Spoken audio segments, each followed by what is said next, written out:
On any topic. Okay, spontaneous. It comes to me. Trust yourself, be yourself, and listen to yourself. There's so many beautiful flowers in life which we can find. Even if it's a little flower, it's always an inspiration. And to believe that the stars will rain on us. Hello again, and welcome to another episode of Stories from Real Life. I'm your host, Melvin E. Edwards. Thanks for joining me for the podcast where personal stories can have a global impact. As you heard in the intro, our guest today is voice actor Lea Sakran. Lea, welcome to the show. Hi, Mel. It's great to be here. Thank you. I'm looking forward to this conversation today. Yes, me too. So, you get paid to read other people's books. Your own book discusses the adventures of two rhinos and a hippo. So, what life lessons have you learned from Gusta and Gusto? I've learned to believe in my own skills. I've learned that we can believe, we have the right to believe in our own skills, in our own personal growth mindset, and in our capability of proceeding and developing the life we want to create. Um, and I've learned the importance of consistency, and also that if not everything works out straight away, or if there's a failure, which we all, I think many people encounter, we only hear about the success. We never hear about the failures. It's like, now this person is successful, but the passage and all the situations they went through to come to this success, it is part of the journey. And with Gusta and Gusto, I really learn about life lessons, about being courageous, about believing in yourself, even if you don't always believe in yourself, but to keep these grounds of I am capable and I give myself the time and connected with the universe and a positive mindset as far as possible, um, I'm going to succeed. That's a good positive message. That sounds nice. Thank you. So your roots are Mediterranean and you were born Also, in yeah. Switzerland. So is that how you learned to speak multiple languages? Yeah, well, actually, I grew up with English and German. Right. And yeah, I mean, Switzerland is a place where you speak French, Italian, German, Swiss. But I've been born in Switzerland, but I've also lived in the States for quite a while, in California, in San Francisco. Yeah, but and I've lived in France, and I've lived in, in several places, in England, in Spain, and it was always about communication in different languages, but it was always about communicating with people and telling stories and hearing stories. Speaking of stories, how does your international upbringing influence your storytelling? I would say that I always try to look at things from different perspectives. I think this is so crucially essential to really take, the stand of another perspective, also to understand situations. And I mean, I've got a team also, working with me. We're working also on the book currently of Gusto and Gusto, and there's the illustrator, there's the lady who's doing the layout. We're going through the text again, and I always there are misunderstandings because everyone sees it from their own point of view. And that's why it is important to take those different perspectives also as a team. And we work very well as a team to actually, to proceed together, which is a lovely process because everyone in my team has this ability to take different perspectives. So do you think this varied background, this international background, has been an advantage for you as a speaker and an author? Absolutely. Absolutely. Yeah, I do. How so? How's yeah, because also talking again about these perspectives, I think every language also has a certain culture or maybe certain forms of saying the things, a certain rhythm also. Um, I consider I'm not going to. I consider some languages are slower in their rhythm than other languages. I consider that some languages have maybe more different melodies in there than other languages where there is more rhythm. I believe certain languages have sharper, are sharper or directer than maybe other languages, which are softer. And I mean, I'm having my background is also from music. I've played for a long time the piano, and actually, um, you know, to narrate audiobooks or to use voice, being a voice artist in different languages. Um, Also my musical background, understanding the different sounds. It's in some ways also like the interpretation of a music piece. Do you? That's really interesting. I hadn't thought about that. So, how did you begin your journey into voiceovers and audiobooks? Well, that's great. Yeah, it's a great story. For a long time, I've worked in the theater, and I also studied dance, and I worked in an agency for a long time where as a scriptwriter, and the agency closed down. And then I was in the situation where I thought, oh, I better get also a second strand of income. And additionally, I did the master for special needs as a counselor. And as I worked then in an institution for a while, I worked with people who were blind also, and they really needed they go over the ear. And I saw somewhere this post where they are actually searching narrators, and I thought, oh, that might be interesting. And gradually, then I thought, anyhow, since I'm a storyteller, since my childhood, I've always loved telling stories or inventing stories. I thought, oh, well, actually, I'd love also to write my own story. And yeah, and then I heard the story about a guy long time ago, several years ago, who went on business trips. And for his child, he used a podcast actually that he could tell the goodnight stories even if he was on business trips. And then, the child was accompanied by the voice of the father via a podcast when it really in the early stages of the podcast. Um, and then I thought, yeah, now this was such an inspiration. I thought, yes, and now I'm also going to write a story. And actually, with my own story, I was very lucky to meet Spoken Realms at the time, and they were fascinated by the story of Gusto and Gusta and said, we want to take it on. And that's actually how my journey then started. That's interesting. That's really interesting. So, you're trained. You've got a master's degree in special education. Yeah, Do also. you use your acting voice when you're teaching? But actually I work, like 50% in audiobook, 50, yeah, sometimes I actually do. If I make a joke or I change my voice like this, or I say, now we really need to learn this, that kind of thing.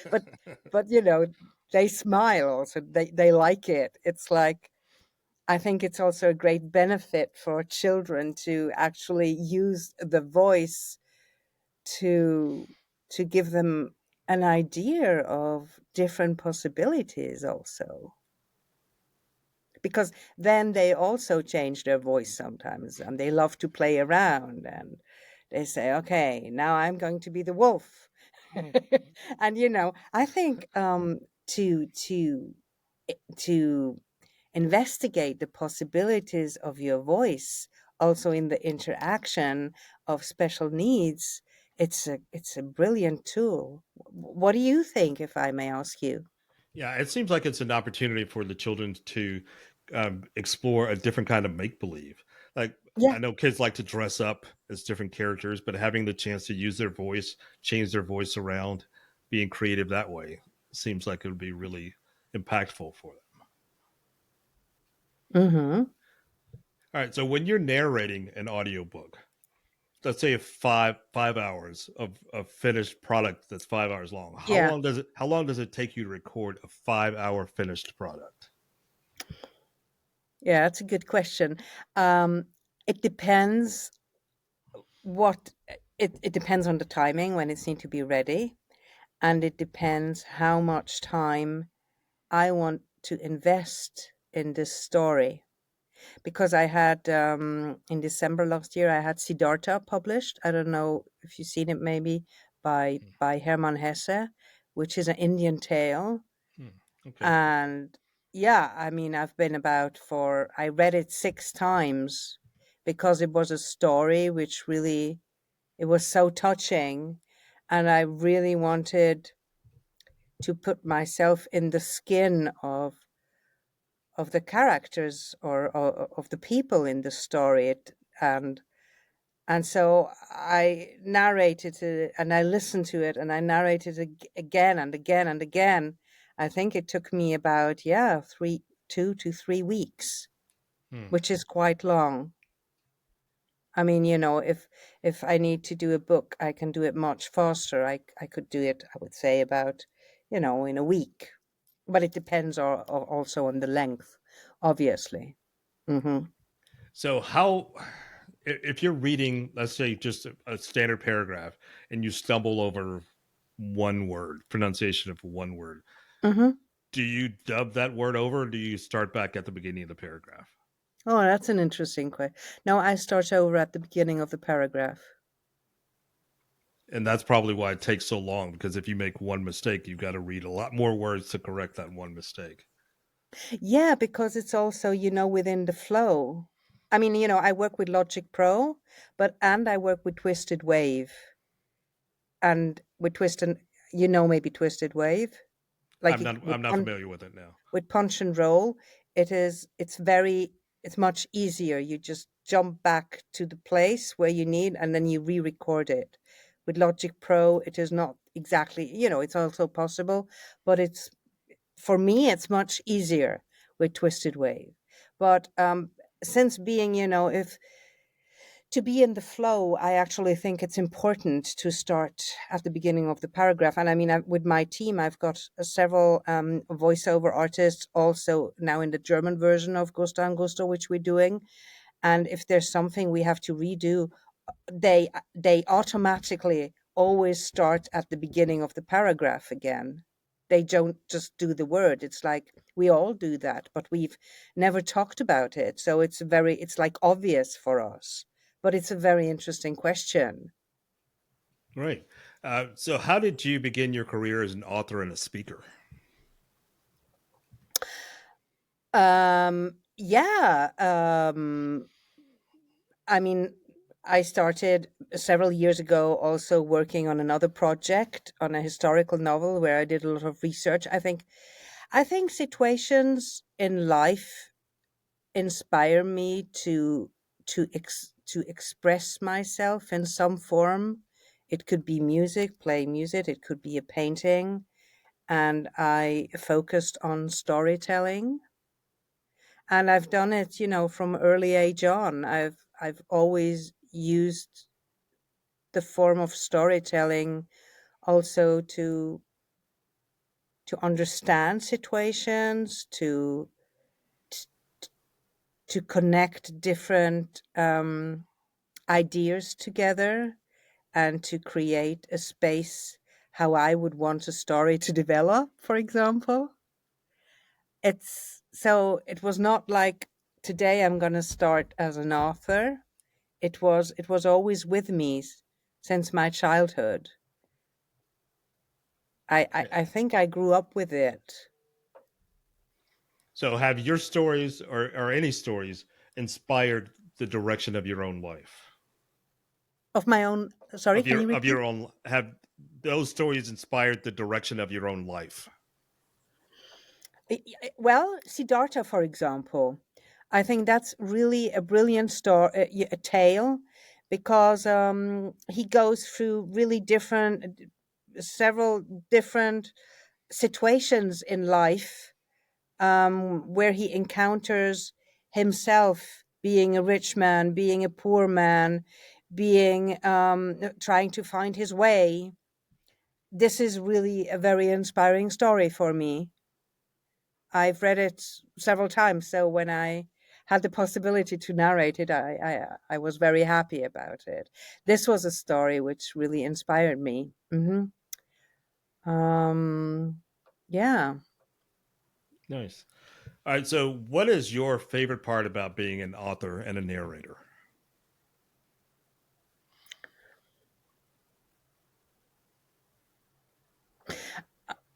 Uh, to overcome maybe the boundaries of my mind, because you can go beyond um, your habits. You can you can create anything with storytelling. Um, I think it's a great possibility also to invent or to reinvent um, possibilities, and to open up doors. Because often if I write, I don't think to, I'm within a flow, and then when I read it, it's like, oh, that's interesting. But sometimes I encounter that there is like a certain structure of how I write, which I've done already maybe a year ago. And I remember. And then I think, oh, I don't want this to be the same. I would like to push these boundaries, to like widen the horizon. And then I try to change something maybe in the narrative. So, back to your question, I think writing, being an author and telling stories is a possibility to be a creator in some ways of a reality you want to create and you want to get to know, because you get to know yourself also by writing. It's also, you build not just a relationship to the audience, but also to yourself. Oh, when you want to enjoy something that somebody else has written, to consume a book by somebody else, do you prefer to have the book in your hand or do you prefer an audiobook? I think it depends also on the narration. I think that narration is very, very important. I mean, if I read a book, by myself, I hear my own voice when I'm reading it. If I'm listening to an audiobook, I'm listening to the voice of someone else.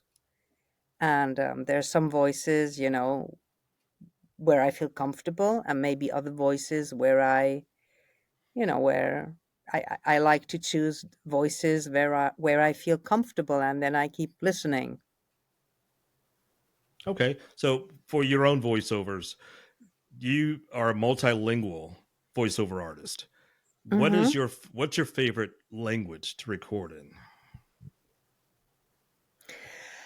Um, I hmm. I mean, I do English, French, and German. And I think it also depends. I mean, there's stories I see if something's translated, obviously. And I think with translation, the art is that you also translate a rhythm, an idea, a thought. I maybe to answer your question differently, I like to read stories like how they're written originally, because there is also the mindset and the culture and everything in there. And when I read it, if it's German or English or French, I don't do too much French. I've never done an audiobook until now in French. Um, just, commercial and other things. Um, so there I can't say too much. But for English and German, I really need to feel that this text is authentic. And with the translation, it is brilliant if someone manages to transport the ideas in another language. And how I many mean, I different? see this. Oh, Sorry. go ahead. No, go ahead. I see this with my own audiobook with Gusto and Gusta, which I translated into German. First, it was in English. I mean, it's endless work. I could never stop. Because- and because all these nuances, how you say it in English, how you say it in German, it is, at some point you just say, now it's fine. I'm going to leave it that way. You know what I mean? Hmm. But it's a huge work. You can't just translate. I would say that's my personal opinion, and that's it. Because also to get the melody in there, to get the flow, to touch the heart, and that a translation seems authentic. Yeah, it's a great challenge and brilliant if one can do it. And I mean, I'm lucky that I speak German and English, and that I did both of them, and I didn't give it out to be translated. So I knew exactly. Um, I have like, it's a bonus that I have these two languages, because I can feel if it's there yet or if it's not there yet. Well, that's impressive. Thank What you. what what kind of products or projects are you working on right now, including the Gusto and Gusto? Any- Well, Gusto and Gusta takes really a lot of time at the moment, finishing the whole work. And because I'm not like, it's not like I'm fast ticket, let's get it done. I want to be fair to. I respect Gusta and Gusto, those two rhinos. I mean, they just came to me like that, which is a brilliant gift that I could write about them. Um, so I really honor also these stories, and I want to be at the level. So I invest a lot of time. Then I have some poetry, which is nearly finished, but Gusto and Gusto, that's like prior that it's going to be finished. But the poetry, it's already, ready, and I need to give it to my illustrator. I always work with the same people since some years. And then I have a historical novel on which I've really worked on for a very, very long time.